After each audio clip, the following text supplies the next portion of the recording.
deux éléments à comprendre. Il y a ce qu'on appelle l'onction sur l'homme et il y a ce qu'on appelle l'onction dans l'homme. Le Saint-Esprit sur l'homme, mais il y a aussi le Saint-Esprit dans l'homme. En d'autres termes, il y a la messianité sur l'homme et il y a la messianité dans l'homme. Mais quand le Seigneur Jésus arrive, il arrive pour transmettre sa messianité non seulement sur l'homme, mais dans l'homme. Le Saint-Esprit sur l'homme, c'est l'équipement pour le ministère. Le Saint-Esprit sur l'homme, ou l'onction du Saint-Esprit sur l'homme, alléluia, c'est l'équipement pour le service divin. C'est l'équipement pour un service quelconque, pour l'accomplissement de la mission divine. À chaque fois quand tu entends la Bible parler de l'Esprit de Dieu sur quelqu'un, ça veut dire que la personne en question est envoyée en mission. Mais le danger avec le Saint-Esprit sur quelqu'un, c'est quoi? C'est que quand la mission s'achève, l'onction n'a plus de valeur. Ça veut dire que celui qui a l'onction sur lui, il est plein de gloire et plein de puissance. Il exerce un ministère ou un service bien approprié. Mais il n'a pas l'onction en lui.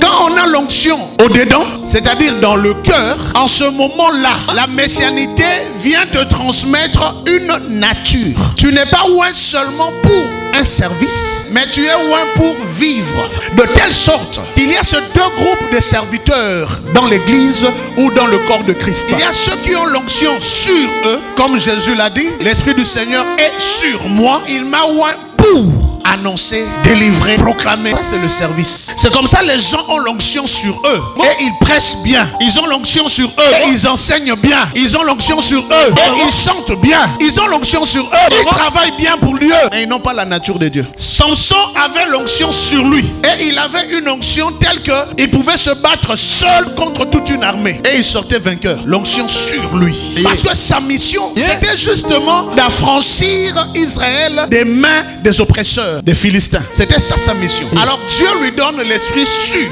Et le monsieur était plein d'onction. Mais quand tu as l'esprit sur toi, Dieu lui-même d'ailleurs, et ça c'est très grave, Dieu lui-même d'ailleurs, il va utiliser les circonstances pour te favoriser d'aller accomplir cette mission. C'est très dangereux de se limiter seulement d'avoir l'esprit sûr.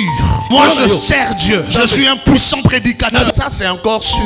La Bible dit Samson va aimer une femme parmi les Philistins. Et la Bible précise que cela venait de l'Éternel. Et pourtant, Dieu interdit que les enfants d'Israël aillent épouser les païens. Mais pourquoi cela devrait venir encore de l'Éternel? Quand on a l'onction sur soi, et Dieu va t'utiliser pour accomplir cette mission avec l'espoir que la personne aura suffisamment de recul à un certain moment pour rechercher l'intimité avec Dieu et rechercher l'onction en soi. Il a aimé Dalila et à cause de cela, il a tué plus de Philistins en un seul jour, plus que pendant toute sa vie. Mais dans cette dimension, bien aimé, servir Dieu, travailler pour Dieu, c'est petit. Mais ce qui est grand, c'est travailler avec Dieu. Et pour arriver à travailler avec Dieu, il faut maintenant recevoir la messianité dans le cœur. Et la messianité dans le cœur produit ce que nous appelons la métanoïa. Produit ce que nous appelons la transformation. Produit ce que nous appelons le miracle suprême. L'onction dans le cœur fait que la personne devienne une nouvelle création. De telle sorte que